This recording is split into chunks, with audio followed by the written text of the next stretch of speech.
Welcome to True Crime with Strategic Eyes.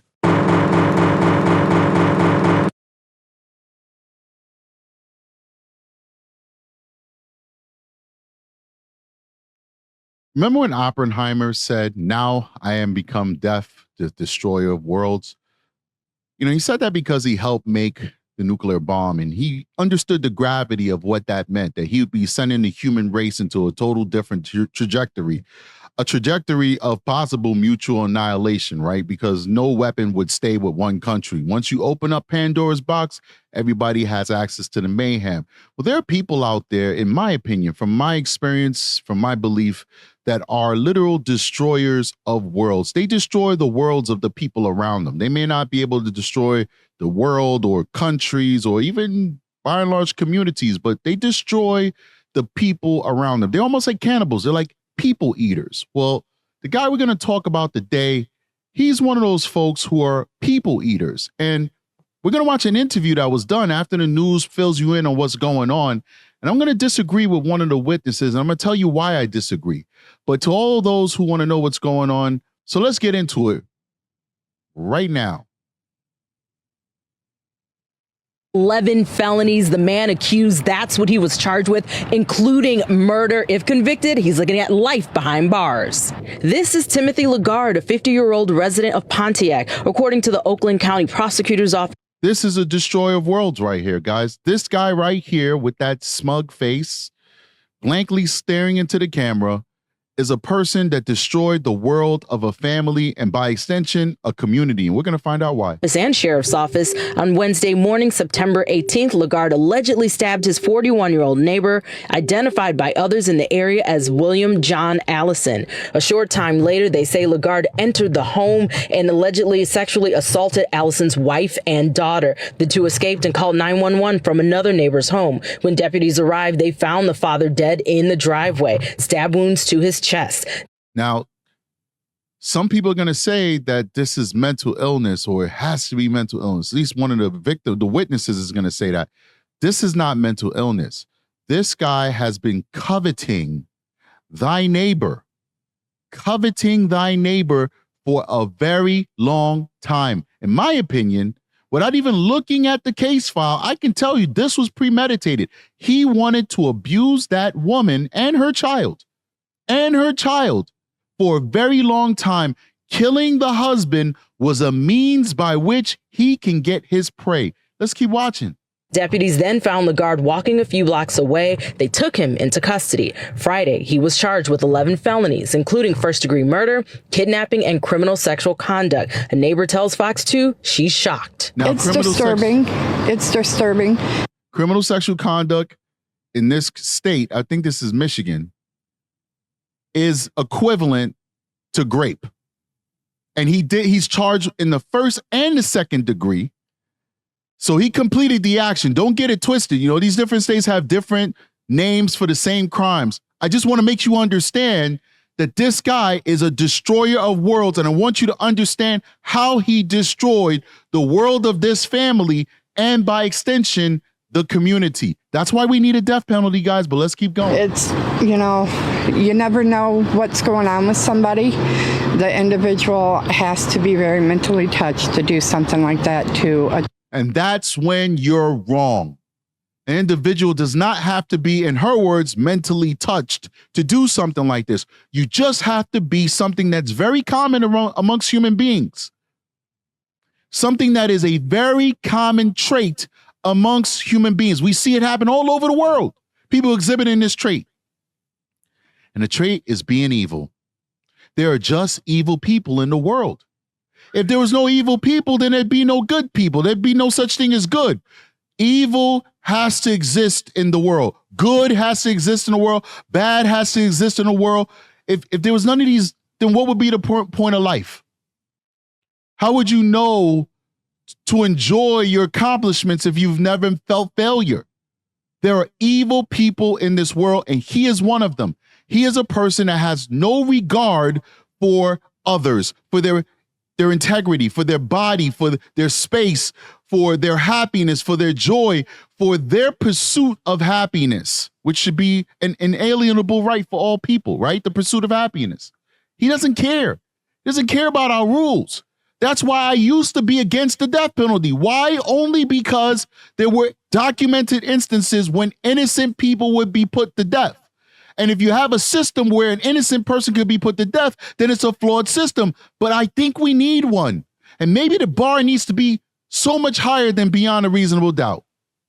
Maybe the bar has to be 100%, but there are cases where we'll catch people on camera and have witnesses and have fingerprint and have DNA. And I think when you put all that together, it's just 100%. Those people maybe need to die. I'm sorry to tell you. If you do something horrible like this guy, in this instance, if we have all of those factors, we have the DNA from what he did to the mother, the DNA from what he did to the 8-year-old daughter, the video footage from the house, hopefully they have video footage that shows him stab the father. What is the purpose of keeping this man alive? How can we redeem him in our society? How can we rehabilitate him? What can he do to benefit us? Is it that necessary to have him around for him to, go in jail and speak to a bunch of scared straight kids and say, yeah, I've been in here for 30 years and you don't want to be like me? We don't need this guy in our world anymore. He is a destroyer of worlds. And the only way to deal with destroyers of worlds are to destroy their world, remove them from the equation. That's the journey I've been on. To go from never supporting the death penalty to understanding that some people just aren't fit for life amongst us. Let's keep going. Child. There's going to be a lifetime of emotional scars from this. I mean, I don't know how you get over that kind of assault, that kind of absolute victimization of these two completely innocent people.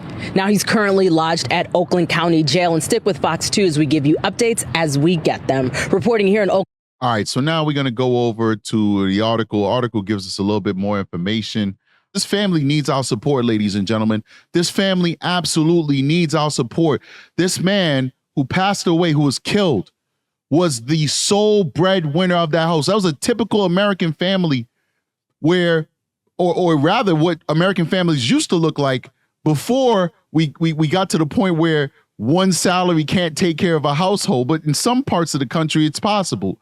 Unfortunately, some of the most poorest parts of the country, he was the only one taking care of his family. Without our help, they'll lose their house in time. They'll lose their cars. They'll lose everything. These banks will give them a little bit of a reprieve because of this tragic loss. And eventually they're going to say, well, where's the money? We need this mortgage paid. We need this car note paid. And then what? So this family needs our support. I donated. I got notifications that people have used my link already. For some reason, GoFundMe now does that. I didn't know in the past, but they do it now. They notified me. A few people have donated. Please donate if you have it in your heart and you have the ability to do it. Let me go ahead and bring us back in. We'll read this article and we'll get the hell out of here.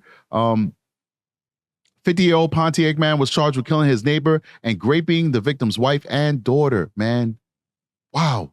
On Friday, Timothy Ernest Legard was given 11 felony charges, including first-degree murder, 2 counts of kidnapping, and both first- and second-degree criminal sexual conduct.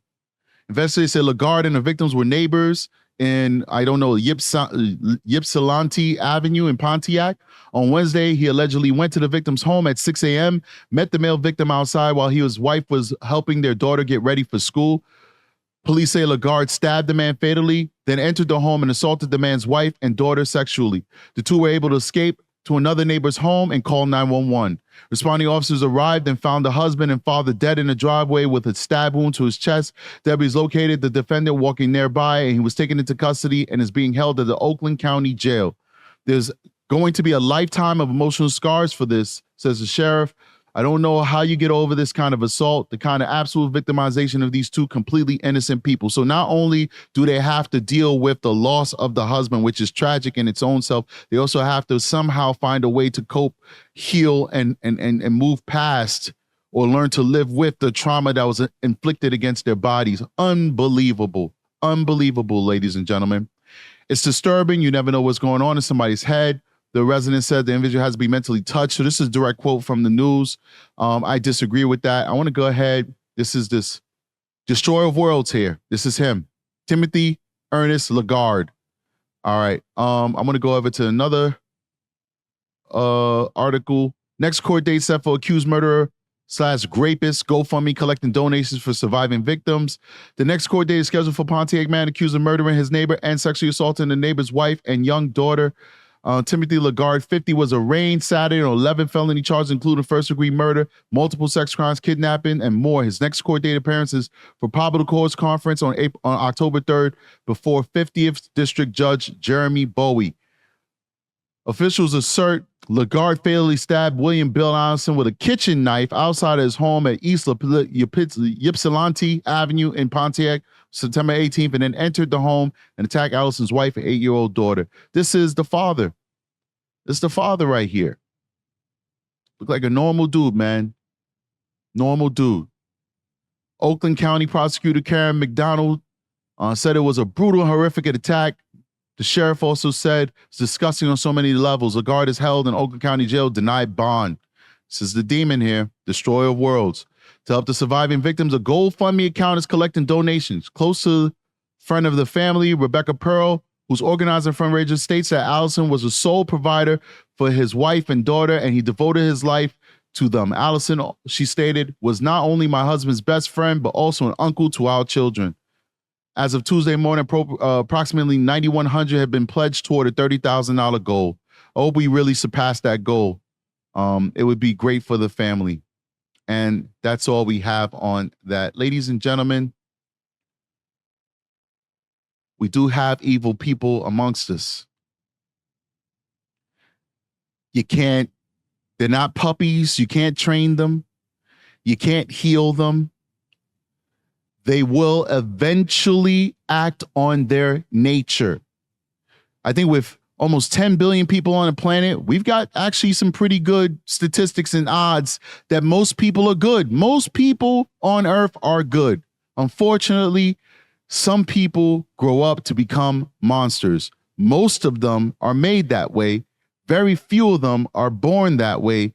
But we as a society have to find a way to deal with these folks because some of them do not deserve to be on this planet with the rest of us. And the older I get, and the more I understand the whole notion of your tax dollars, where do they go, and et cetera, and all that good stuff, the less likely, or not likely, but the less I'm interested in my resources that could be put towards educating poor children, feeding poor families, giving opportunities to people to elevate themselves, infrastructure to make sure our country is accessible to its citizens, and just investing in the future in by and large and whole. The less likely I want to have those same resources spent on keeping somebody like Timothy alive for the rest of his life, contributing absolutely nothing to society. I just don't see how that's helpful. I still have my reservations about capital punishment once again, because I never want to see an innocent person lose their life. But at the same time, there's some people that we know for a fact is guilty. There's even more so some people who know they're guilty and will not even refute their guilt. They'll say, yeah, I'm guilty. I did it. In those instances, when their crimes arise to the level of this man who committed two of the most heinous acts one could do against other human beings, taking somebody's life and taking somebody's body, why should we keep him alive? We should destroy his world. Guys, I see you on the next one. Strategic is out of here. Peace.